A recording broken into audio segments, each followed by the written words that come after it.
Hello. You guys are watching Win Science. Welcome to today's session, and I hope you guys are doing great today. आज के इस session में हम लोग जानने वाले हैं evolution by stages. You guys are watching win science. वैसे मैं बता दूँ क्लास 10th. ओके, एक मिनट रुको, पेन ऑन करने दो मेरे को. ओके, क्लास 10th CBSE का हम लोग हेरिडिटी एंड इवोल्यूशन पढ़ने वाले हैं. आज के इस सेशन में हम लोग पढ़ेंगे evolution by stages. Her stage पे इवोल्यूशन कैसे होता है वो जान लेते हैं. उससे पहले मैं बता दूं, सब्सक्राइब टू विन साइंस भाइयों और बहनों. आज की इस वीडियो की थोड़ी स्टार्टिंग अलग है, लेकिन anyways we are going to continue. So you guys are watching win science. अब हम सीधा स्टार्ट करते हैं इस सेशन से. उससे पहले मैं थोड़ा सा बता दूं फॉसिल्स के बारे में. अब आप लोगों को अगर डीप में जानना है, इससे पहले वाला लेक्चर मस्त देखो, आराम से देखो. You will have a lot of fun and you will get a lot of knowledge. या now let's begin. Evolution by stages. अब आप कहोगे सर वैसे स्टेजेस में ही होगा ना इवोल्यूशन. देखो, स्टेजेस में होता है, ये आपको भी पता है, मुझे भी पता है, बिकॉज हमने इवोल्यूशन के बारे में सब कुछ जाना है. लेकिन अब ये NCERT वालों ने उनके तरीके से एक्सप्लेन करने की कोशिश की है, और ये काफ़ी क्रिएटिव अप्रोच है वैसे देखा जाए तो. आप लोगों को बस बता दिया कि इवोल्यूशन इज़ बाय स्टेजेस तो मज़ा नहीं आएगा. तो यहाँ पे उन्होंने क्या किया है, हर चीज़ को मस्त सॉर्टेड वे में बताने की कोशिश की है. तो हम लोग वो जानेंगे. सबसे पहले NCERT बात करती है कि आइज़ का इवोल्यूशन कैसे हुआ होगा. देखो, ह्यूमंस के अंदर भी आइज़ है, बर्ड्स के अंदर भी आइज़ है, और I almost all living organisms के अंदर आइज़ है, प्लांट्स को छोड़कर. लेकिन सभी लिविंग ऑर्गेनिजम्स के अंदर आप लोगों को आइज़ मिलेंगे. पर फ़र्क ये आता है कि किसका कितना इवॉल्व्ड आई है. और आई का इवोल्यूशन काफ़ी फ़नी वे में चेंज होता गया है. वैसे अगर आप देखो तो जो इंसेक्ट्स होते हैं ना, इंसेक्ट्स के अंदर कंपाउंड आई होता है, जहाँ पे ऐसे छोटे छोटे टुकड़ों में ऐसे आई होता है, और उन लोगों को थोड़ा सा स्लो मोशन में सारी चीज़ें दिखती है. अगर हमारा आई देखो तो हमारा एक सिंपल आई है, उन इंसेक्ट्स का कंपाउंड आई कहते हैं उसे. तो उन लोगों के ऐसे पिक्सल्स पिक्सल्स में सब कुछ दिखता है काफ़ी क्लियरली. वैसे अगर हमारा आई देखा जाए तो हमारा आई होता है कुछ ऐसे गोल. हम वैसे नेक्स्ट चैप्टर में हम लोग आई के बारे में काफ़ी सारी चीज़ें जानने वाले हैं. हमारा आई गोल होता है. हम लोग बाहर से बस ब्लैक और पीछे वाला वाइट देख सकते हैं, लेकिन अंदर अंदर हमारा आई ऐसे सर्कुलर होता है, उसके ऊपर ऐसे लेंस होता है. Okay, so this is how a human I looks like. ये काफ़ी ज़्यादा इवॉल्व स्ट्रक्चर है, लेकिन इससे भी कई सारी क्रेजी चीज़ें हमारे नेचर में हमें मिल जाती है. ऑक्टोपस के अंदर भी आई होता है, लेकिन ऑक्टोपस वाला आई ह्यूमन आई, एंड जो बर्ड्स के अंदर आई होता है, कुत्तों के अंदर जो आई होता है, उनमें काफ़ी ज़्यादा इवोल्यूशनरी चेंजेस हमें मिल जाते हैं. इससे हम लोग ये पता लगा सकते हैं कि AI is a very very recent thing. Okay, इतना ज़्यादा इसमें वेरिएशन आ रहा है, तो इसका मतलब क्या कि ये काफ़ी ज़्यादा रिसेंट थिंग है, रिसेंटली इवॉल्व ऑर्गन हम लोग ऐसे कह सकते हैं. और इस वजह से इसको स्टडी करना काफ़ी ज़्यादा इम्पॉर्टेंट हो जाता है. अगर हम लोग इंसेक्ट का आई देखें तो हमें बताया है ऐसे. लेकिन अगर हम लोग सोचे कि ये आई कब से आ गया हमारे अंदर, तो देखो आई का काम क्या है, लाइट को डिटेक्ट करना, और उसके बाद हमारा ब्रेन जो है तो वो प्रोसेसिंग कर लेता है. तो स्टार्टिंग कहाँ से हुई होगी. देखो, एक कोई ऑर्गेनिज्म होगा, उसके अंदर ऐसा एक स्पॉट होगा जो सिर्फ डिटेक्ट करता है कि हाँ रोशनी है. अब ये बेनिफिट देता होगा उस अंधे ऑर्गेनिज्म से, जिसके ऊपर से रोशनी है या नहीं है इससे फ़र्क नहीं पड़ता, जिसके ऊपर ऐसे लाइट है, लाइक जिसको समझ में आ रहा होगा कि ऊपर से लाइट है या डार्क है, तो इससे उसे क्या अंदाज़ा आएगा कि ऊपर से कोई दुश्मन तो नहीं जा रहा. ओके, हम लोग इसका ड्राइंग करके आप लोगों को मस्त से एक्सप्लेन करूँगा मैं. देखो, ये ऑर्गेनिज्म था, उसके ऊपर ऐसे छोटा सा आई का स्पॉट था, ऊपर से इस एक बड़ी वाली मछली जा रही थी. ओके, तो इसको क्या दिखेगा कि यहाँ पे डार्क है, तो इसका मतलब ऊपर से दुश्मन आ गया, तो ये भाग पाएगा. लेकिन उसी जगह पे अगर ये अंधा वाला होगा ऑर्गेनिज्म, तो उसे पता ही नहीं चलेगा, तो वो खाया जाएगा. बिल्कुल ऐसे ही हुआ. और जिनके ऊपर ऐसे लाइट वाला स्ट्रक्चर था, तो वो लोग जिंदा रहने लगे. लेकिन उससे अगर सिर्फ ऐसे होगा तो उससे बस इतना दिखेगा. तो उसने क्या किया, जो आई ऐसे, अब हम उसकी स्किन देख लेते हैं, जो आई ऐसा था ना, तो उसे उसने थोड़ा सा ऐसे कर्व कर लिया, ताकि उसे क्या हो, बड़ा वाला फील्ड ऑफ व्यू मिले. तो इसे यहाँ से लेकर यहाँ तक सब कुछ दिखने लगा.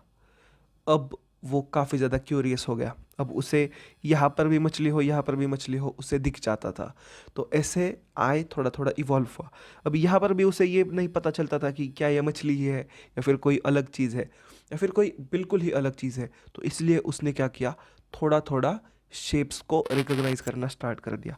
और जैसे जैसे शेप्स को रिकॉग्नाइज करना स्टार्ट कर दिया, वैसे वैसे नई नई सेल्स की लेयर्स यहाँ पे ऐड होने लगी, जो स्पेशलाइज्ड काम करती थी सिर्फ और सिर्फ इमेज का शेप क्या है वो जानने के लिए।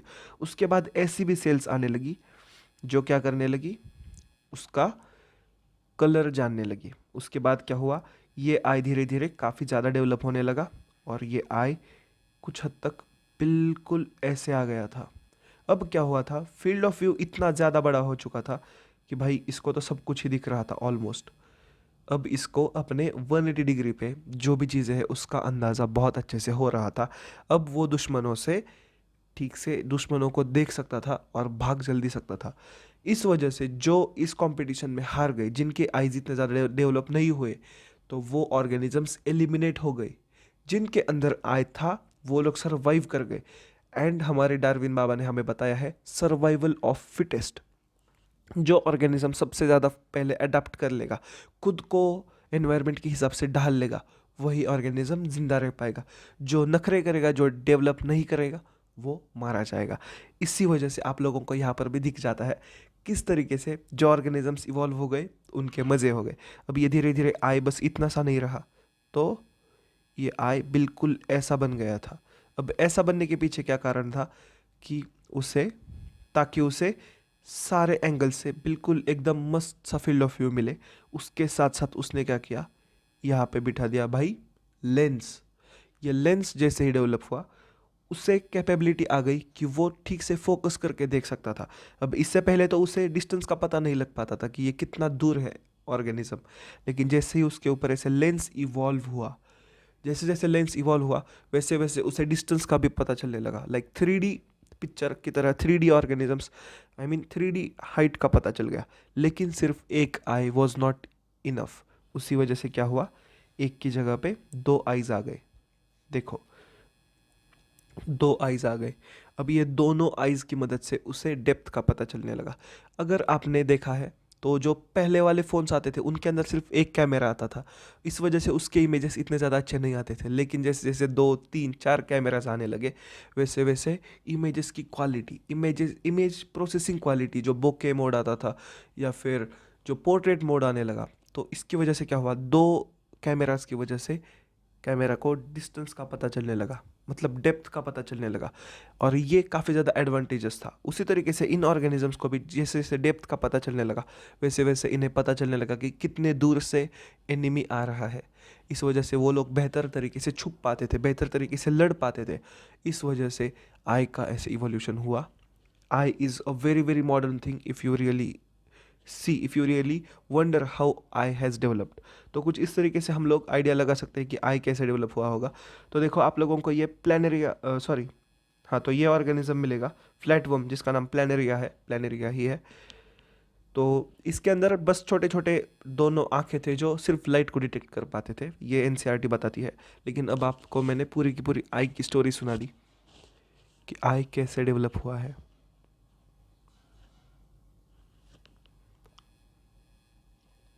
तो इससे हम लोग ऐसा बोल सकते हैं कि देखो, यहाँ से जब आई स्टार्ट हुआ था सिर्फ एक ब्लाइंड स्पॉट से लेकर, लाइट डिटेक्टिंग स्पॉट से लेकर एक हाईली हाईली फंक्शनल आई तक। अब ये फिशेस वाला मैंने आई बता दिया। ह्यूमन आई आप लोगों को कुछ इस तरीके से दिखता है।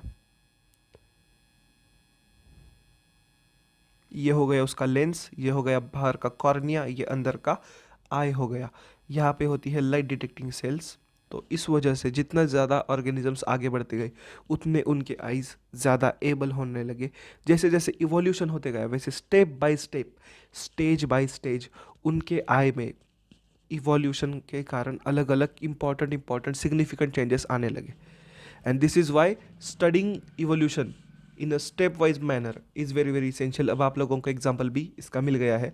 अगर आपको कभी क्वेश्चन आता है कि एक्सप्लेन इवोल्यूशन बाय स्टेजेस, तो आप लोग ऐसा कह सकते हो, राइट अ शॉर्ट नोट, आप लोग कह सकते हो कि आई का एक एग्जाम्पल स्ट्रॉन्ग प्रोमिनेंट एग्जाम्पल हो जाता है जो आप लोग दे सकते हो।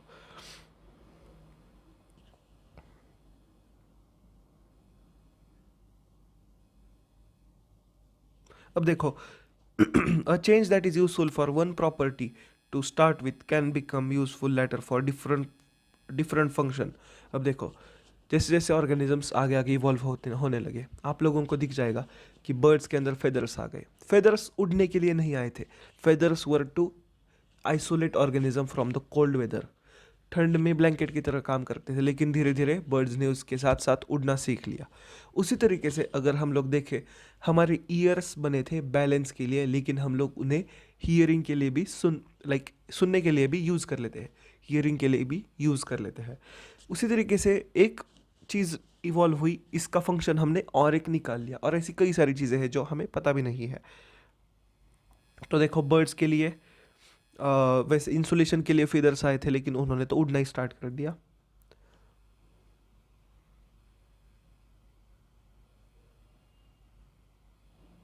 ओके, बस ये इस इवोल्यूशन बाय स्टेजेस का कहना था. It is very well to say that dissimilar looking structures evolve from the common ancestral design.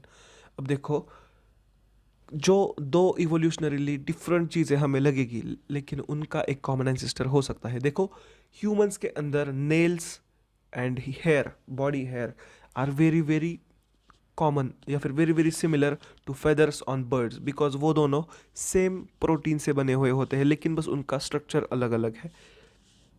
तो इस वजह से हम लोग ऐसा भी कह सकते हैं कि ये दोनों लाइक इवोल्यूशनरी काफ़ी ज़्यादा क्लोज है, लेकिन उनके स्ट्रक्चर में काफ़ी ज़्यादा डिफरेंस आ चुका है समय के रहते. अगर अगर आप लोगों को कोई पूछे कि कैसे, तो देखो, फेदर्स जो होते हैं ना बर्ड्स के, उनके अंदर कैरेटीन प्रोटीन होता है. हमारे अंदर भी कैरेटीन प्रोटीन होता है हमारे बालों के अंदर. सो या, इवोल्यूशन हैपन्स बाय स्टेजेस.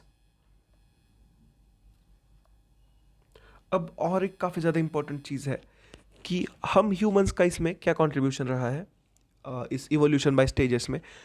कुछ साल पहले जब ह्यूमंस ने खेती नहीं स्टार्ट कर दी थी, तो सिर्फ नॉर्मल गोभी हुआ करती थी. लेकिन अलग अलग देशों में अलग अलग टाइप से गोभी खाना स्टार्ट हो गया. तो कुछ लोगों को बड़े लीव्स चाहिए थे, तो उसका इवोल्यूशन बड़े लीव्स वाले में हो गया. केल बोलते हैं उसे, तो वो हो गया, या फिर कोलर भी हो गया. कुछ लोगों को उसका वो लाइक जूसी जो अंदर का जो था लीव्स का बंडल, बड जिसे कहते हैं बड, तो उसको खाना था. तो उनके लिए भाई कैबेज बन गया. ये भी कैबेज बन गया, ये जो रेड कलर का था, ये चाइना में मिलता है. वैसे वैसे ही जिन लोगों को ज़्यादा फ्लावर खाना था, तो उनके लिए कॉलीफ्लावर बन गया. जिन लोगों को अभी ये ब्रोकली खाना था, ब्रोकली मतलब शायद वो ग्रीन कलर का पार्ट होता है, तो जिन लोगों को ये खाना था, तो लाइक जैसे जैसे वो लोग खाते गए, तो वैसे वैसे नेचुरल सिलेक्शन होता गया, लाइक ह्यूमंस ने किया हुआ सिलेक्शन होता गया, और सिर्फ उसी टाइप के प्लांट्स धीरे धीरे ग्रो होने लगे. इस वजह से हमें जो वाइल्ड कैबेज पहले मिलता था, तो उसका अब जाके काफ़ी ज़्यादा स्पेसिफिक नई नई स्पीशीज़, नई नई वैरायटीज़ बन चुके हैं. तो या, this is how evolution happened in stages.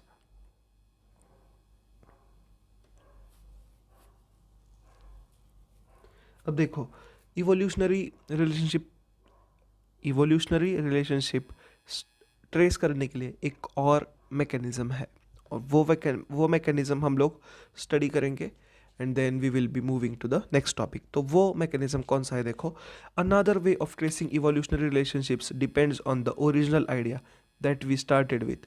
The idea was that the changes in DNA during reproduction are the basic events in evolution.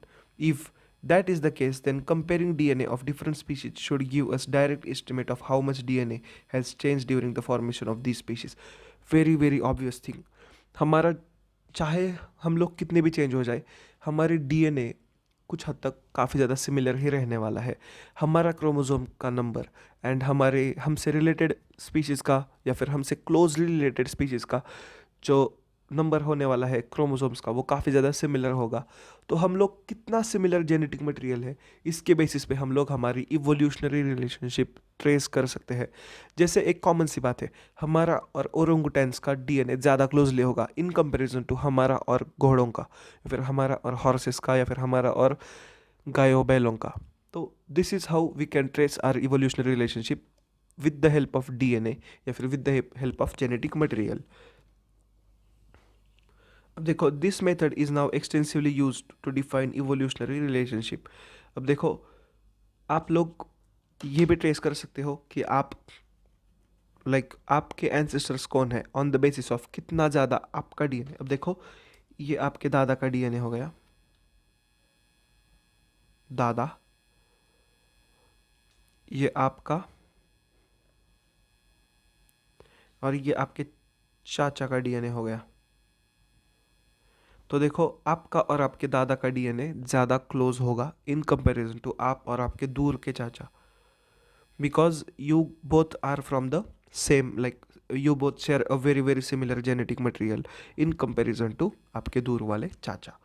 सो या, this is how you can trace कि मेरे एंसेस्टर्स मेरे दादा है, ना कि कजिन के दादा। ओके, ऐसे भी आप कह सकते हो। सो या, evolution should not be equated with progress. अब ये जानने के लिए आप लोगों को देखना पड़ेगा इसके नेक्स्ट वाला lecture. You guys are watching win science and you guys were watching win science. बहुत मज़ा आया ये छोटा सा लेक्चर पढ़ाते हुए। See you in the next video. Bye bye, Tata.